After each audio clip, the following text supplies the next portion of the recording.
Good morning, turma. Olá. Aqui essa videoaula vai ficar gravada para os alunos do 9º ano, viu? Para nossa aula de recuperação.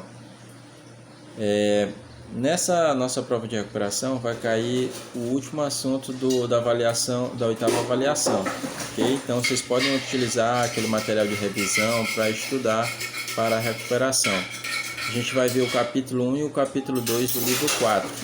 Essa videoaula vai ser dividida em duas partes. A gente vai ver o tempo verbal Present Perfect no capítulo 1 e no capítulo 2 vamos estudar o Present Perfect contínuo, ok? Turma, Presente Perfeito é bem simples, viu? Mas precisa bastante atenção nos detalhes. Quando a gente utiliza o Presente Perfeito? Present Perfect utilizamos para expressar ações influenciadas pelo presente, ou seja, são ações que ainda estão acontecendo ou foram concluídas recentemente. O que eu preciso que vocês entendam? Vamos se concentrar na parte da gramática, viu?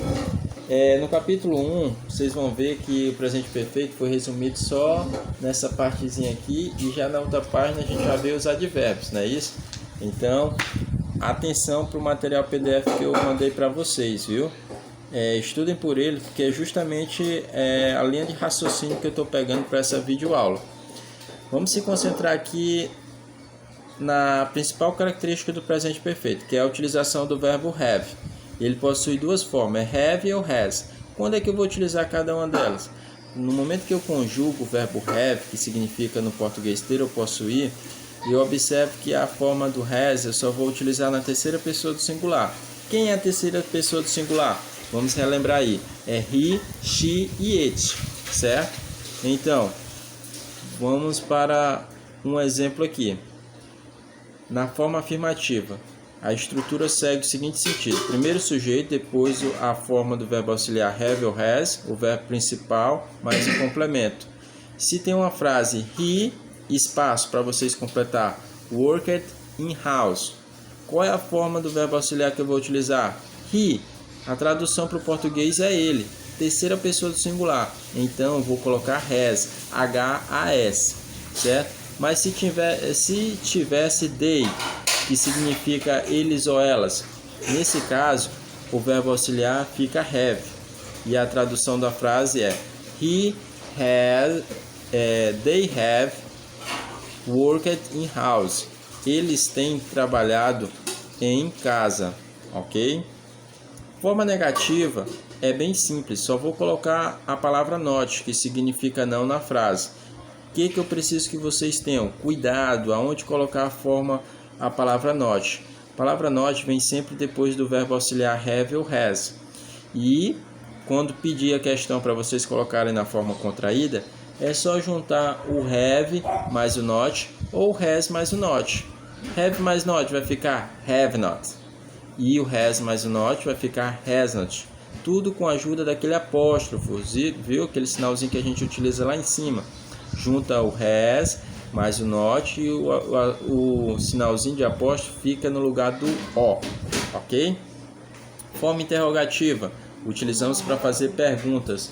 Principal característica, o verbo auxiliar have ou has vem no início da frase, viu? A gente inverte. O have e o has vem para o início da frase e o sujeito vem depois. Lembrando de colocar o ponto de interrogação no final. Essa é a estrutura, tá bom? Um exemplo. We have studied in house. Está na forma afirmativa. Se eu quero colocar na forma interrogativa, vou colocar have we studied in house. Observe que até o som mudou, porque quando eu faço pergunta, a entonação muda. No presente perfeito, nesse capítulo 1, a gente vai ver quatro advérbios. Advérbios são palavras que a gente utiliza para expressar como a gente faz alguma coisa, certo? O primeiro é size, que eu quero que vocês entendam que size a gente utiliza para horas, datas comemorativas e para anos, certo? O advérbio for a gente utiliza para quantidade de anos e estações do ano. Lembra spring, summer e outros são estações do ano. Nesse caso a gente utiliza o advérbio antes. Ever significa já alguma vez, a tradução para o português. A principal característica é que eu utilizo só na forma interrogativa. Perguntas. Se aparecer uma questão para vocês completar com os advérbios e a frase for uma pergunta, não precisa nem traduzir a pergunta, só seleciona ever, é o advérbio que a gente completa. E o quarto e último advérbio é never, a tradução é nunca. Eu só vou utilizar em frases negativas. Então, se aparecer uma frase negando alguma coisa, então vocês têm que completar com never, viu? Nesse caso, a gente não precisa utilizar o not, tá bom? Na frase. No capítulo 2, a segunda parte da videoaula, a gente vai no capítulo 2, lá na página 9. A gente vai estudar o Present Perfect Contínuo. Professor, é a mesma coisa? Não. Observe que esse tempo verbal já termina com contínuos. Present Perfect foi o que a gente viu no capítulo 1. E no capítulo 2 a gente vai ver Present Perfect Contínuo, viu? A principal característica dele é que a gente utiliza a palavra been, viu? Que é o verbo to be no particípio. E os verbos principais na frase vai ter a terminação em ing, porque Present Perfect Contínuo está expressando, a gente utiliza para expressar ações contínuas, desde o passado até o presente. Ou seja, ele indica ações que ainda estão inacabadas e que terminarão há pouco tempo. Vamos ver a forma afirmativa, como é que fica?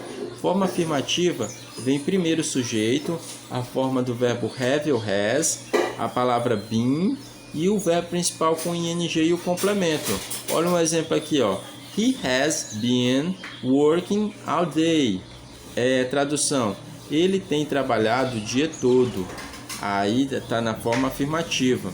Na forma negativa, eu só vou acrescentar o not. Novamente com cuidado onde é que eu vou escrever o not. Tem que ser depois do verbo auxiliar have e has, ok? Um exemplo.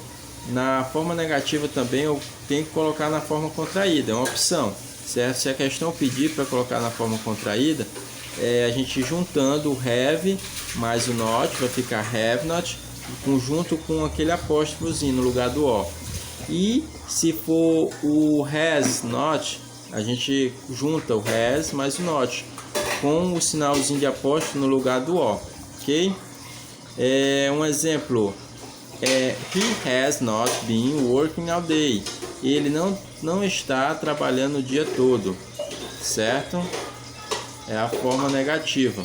Forma interrogativa utiliza para fazer perguntas e a estrutura é bem simples.